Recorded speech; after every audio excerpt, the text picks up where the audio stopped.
Hello everyone, आप सभी का स्वागत है फिर से मेरे चैनल पर, जिसमें हमने एक सीरीज़ शुरू की हुई है जिसमें हम ग्रामर की टॉपिक्स कर रहे हैं। ठीक है, हम नरेशन कर चुके हैं। अब हमारा जो सेकंड टॉपिक जो हमारा चल रहा है वो है एक्टिव और पैसिव वॉइस का। हमने यहाँ तक हमने टेंसेस के थ्रू एक्टिव को पैसिव में कैसे चेंज करते हैं वो कर लिया है। उसके बाद हमने इंटेरोगेटिव क्वेश्चन के जिसमें हमें येस और नो का आंसर मिलता है वो वाले कर चुके हैं।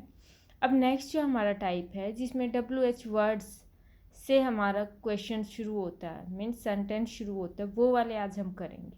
ठीक है बेटा, आई होप आप अच्छे से समझ पाएंगे। मैंने बहुत ही अच्छे से इजी से नोट्स बनाए हैं, ध्यान से समझेंगे तो बेटा आपका हर डाउट क्लियर हो जाएगा कि एक्टिव से पैसिव हम WH रिलेटेड वर्ड्स से स्टार्ट होने वाले कैसे हम उनको एक्टिव से पैसिव में कन्वर्ट करते हैं। Okay, let's get started. तो हम सबसे पहले हम बात करते हैं सेंटेंस स्ट्रक्चर की। ठीक है, WH वर्ड्स में सबसे पहले बात करते हैं WH वर्ड होते कौन कौन से, जैसे when, where, why, whom, where. ठीक है, ये सभी क्या होते हैं WH वर्ड्स फैमिली। इनसे शुरू होने वाले क्वेश्चन का आंसर देने के लिए हमें क्या होता है, उसका आंसर देखना होता है कि क्या बोला जाए। व्हेन जैसे कहाँ पर गए थे, व्हेन कब गए थे, वेयर कहाँ गए थे, हु कौन हो तुम, इस तरीके से। ठीक है, किसने किया। तो इसका सेंटेंस स्ट्रक्चर जनरली होता है WH वर्ड से सेंटेंस शुरू होता है, फिर हमारी हेल्पिंग वर्ब आती है, देन फिर हमारा subject, and then main verb और फिर ऑब्जेक्ट।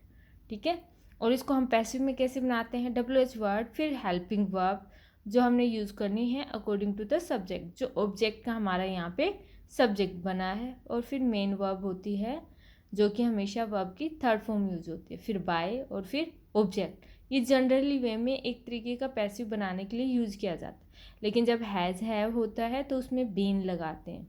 ठीक है, इस तरीके से। अब हम बात करते हैं हमारे फर्स्ट सेंटेंस की। फर्स्ट सेंटेंस हमारा क्या कहता है, why have you broken the mirror. अब इसमें देखो सेंटेंस स्ट्रक्चर की तरफ, WH वर्ड शुरू में एज इट इज़। ठीक है, उसके बाद द मिरर को हमने लेके जाना है, इसलिए उसके अकॉर्डिंग हम हेल्पिंग वर्ब लगाएंगे हैज़। ठीक है, हैज़ हैव का हमें पता है, जब भी हैज़ हैव के सेंटेंसेस होते हैं हम क्या यूज़ करते हैं, बीन, और फिर वर्ब की थर्ड फॉर्म और बाय, और हमारा जो सब्जेक्ट से ऑब्जेक्ट बना है यू। है ना, बहुत ईजी। इसका एक और तरीका है करने का, आप वाई को थोड़ी देर के लिए स्किप कर सकते हैं। ठीक है, जैसे वाई पे हमने उंगली रख ली, और यहाँ पर भी जैसे हमने इंटेरोगेटिव क्वेश्चन के पहले हमने बनाए थे येस और नो वाले, उसी की तरह हमने बनाना है। उसमें have you broken the mirror के साथ आता है ना, तो इसमें हम क्या करेंगे, द मिरर लेके जाएंगे और उसके बाद हम हेल्पिंग वर्ब लगाएंगे। ठीक है, मिरर सिंगुलर है तो हैज़, और उसके बाद बीन, एंड फिर वर्ब की थर्ड फॉर्म बाय यू। ठीक है, इतना ईजी है, बहुत ईजी है। Why as it is means जो WH क्वेश्चन के वर्ड हैं वो एज इट इज़ रहेंगे। उसके बाद आपने अपना सब जो हेल्पिंग वर्ब है उसको हमने चूज़ करना है, किसके अकॉर्डिंग, जो आप ऑब्जेक्ट का सब्जेक्ट बना रहे। अब नेक्स्ट ले लेते, जैसे do you write a lesson, do you write a letter. हम डू डज के सेंटेंस को किस में चेंज करते हैं, होता तो क्वेश्चन मार्क वाला ही है, लेकिन डू को किस में चेंज कर दे, इज एम आर में, because it is talking about present tense. ठीक है, समझ पा रहे हो ना। डू डज में हम डू डज को एज इट इज़ नहीं रखते, क्यों, क्योंकि हम वर्ब की थर्ड फॉर्म यूज़ करते हैं पैसिव में बनाते हुए, इसलिए इसकी जगह हम लेते हैं इज। ठीक है, अब देखो do you write a letter हमने आगे लेके जाना है, तो इससे पहले हम क्या लगाएंगे, हेल्पिंग वर्ब, और ए लेटर के अकॉर्डिंग क्या रही, इज। उसके बाद राइट का रिटर्न एंड बाय यू, और द वाई का वाई एज इट इज़, जहाँ से हमने उठाया था वहीं पे। है ना, बहुत ईजी। अब ऐसे ही नेक्स्ट देखो, when will you return my car, when as it is, will को हमने रखा किसके अकॉर्डिंग, किसके अकॉर्डिंग, किसी के अकॉर्डिंग नहीं, क्योंकि विल एज इट इज़ रहेगा, इसका ना कोई सिंगुलर होता है ना कोई प्लूरल होता है, because it is model auxiliary verb. है ना, कन्फ्यूज तो नहीं हुए ना। जब भी हम मॉडल ऑक्सिलरी वर्ब को यूज़ करते हैं वो क्या होते हैं, वो एज इट इज़ रहती हैं और उसके कोई भी उनका जो ऑब्जेक्ट है उसके ऊपर उनका कोई भी इम्पेक्ट नहीं पड़ता, ठीक है, इसलिए वो एज इट इज़ रहेगा। व्हेन विल माई कार, और जब भी मॉडल ऑक्सिलरी वर्ब हम यूज़ करते हैं तो क्या लगाते हैं, बी, है ना। When will my car be returned by you, है ना। अब आप बोलोगे मैम विल के साथ वर्ब की third form, because it is passive and be हमने यूज़ किया है फॉर किसके लिए, डिनोट करने के लिए कि ये पैसिव है ना। Where did he put the things, उसने थिंग्स को कहाँ किया, डू डज को हम क्या लगाते हैं, इजमार, तो डिड के साथ हम क्या लगाएंगे, was were, according to the subject जो हम यूज़ करेंगे यहाँ पे। तो वेयर एज इट इज़ और द थिंग्स आगे लेके गए हम, ठीक है, द थिंग्स को आगे लेके गए और द थिंग्स के अकॉर्डिंग हमने क्या लगाया, वर, ठीक है बेटा। Where were the things, put के हमेशा वर्ब की सेकेंड और थर्ड सेम रहती, पुट, जैसे रीड, ऐसे ही पुट, कट, ठीक है। Where were the things put by him, okay. Next, when do they send the parcel, when as it is, parcel singular है तो is, and the parcel send का sent by the, okay.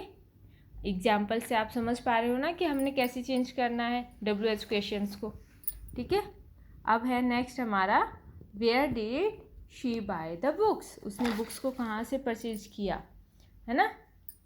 तो इसमें क्या आएगा, where as it is और the books है इसलिए यहाँ पे क्या आया, वर क्यों आया, बिकॉज डिड है, ठीक है। और बाय का क्या हो गया, bought, by bought by her. When do you write the lesson, when as it is, the lesson singular, do given है इसलिए is, okay. Return by you. Why does he kick the ball, why as it is, the ball से पहले हमने लगाना helping verb और do does given इसलिए is है, हमारे में से एक चूज करना है। द बॉल सिंगुलर है तो इज, और किक की third form kicked, and by him, he का हिम, ओके। आई होप आपको यहाँ तक समझ आया होगा। फिर भी कोई डाउट है तो प्लीज़ कमेंट में लिखना, ठीक है। एंड नेक्स्ट है स्टार्टेड फ्रॉम हु, जो हु से शुरू होते हैं हमारे इंटेरोगेटिव वाले सेंटेंस, उनको हम कैसे करेंगे, इसमें थोड़ा सा चेंजेस है। क्यों, क्योंकि जो हमारे वाई, व्हेन, वेयर, विच, उसमें सारे हमारा फर्स्ट में रहता है और एज इट इज़ वर्ड रहता है, बट जो हु के होते हैं उसमें हम एक्टिव से पैसिव बनाते हुए क्या हो जाता है, बाय हुम, ओके। हु का क्या हो जाता है, बाय हुम। नेक्स्ट आपका एज इट इज़ रहेगा। As it is means by आगे आ गया है तो इसलिए बाद में नहीं आएगा, हमारा जो हम बाय यूज़ करते हैं वो बाद में नहीं आएगा, वो हमारा स्टार्टिंग में आ चुका है। हु का बाय हुम, ब्रॉक है पास्ट इंडेफिनेट तो क्या आएगा, was, okay. This beautiful glass broken, by whom was this beautiful glass broken, ठीक है, समझ में आया। हु का बाय होम हो गया, वोज हमने लगाया ब्रॉक के लिए क्योंकि ब्रॉक हमारा ऑलरेडी पास्ट में गिवन है तो वोज वर, और दिस ब्यूटीफुल ग्लास हमारा ऑब्जेक्ट से सब्जेक्ट बन गया और ब्रॉक का ब्रोकन। क्लियर बेटा। नेक्स्ट वाला अब ट्राई करो, हु रोड द रामायण, बहुत ईजी है। हु का क्या बन गया, by whom, the Ramayana singular क्या आएगा, वॉज, और वॉज क्यों आया, रोट गिवन है past indefinite and then return, ठीक है। बाय रिटर्न नहीं लिखना, माइंड में रखना, हम बाय यूज़ कर रहे हैं in the beginning of the sentence. जब भी हम हु वाले सेंटेंसेस को एक्टिव से पैसिव में बनाते हैं तो हु के प्लेस पे क्या आ जाता है, बाय हुम। जो एजेंट बाय हम बाद में यूज़ करते हैं वो हम शुरू में यूज़ कर लेते हैं, बाद में अब कोई बाय नहीं आता है, ठीक है। Who will help her in difficulty, who का क्या हो गया, बाय हुम, और विल एज इट इज़ रहेगा, ठीक है।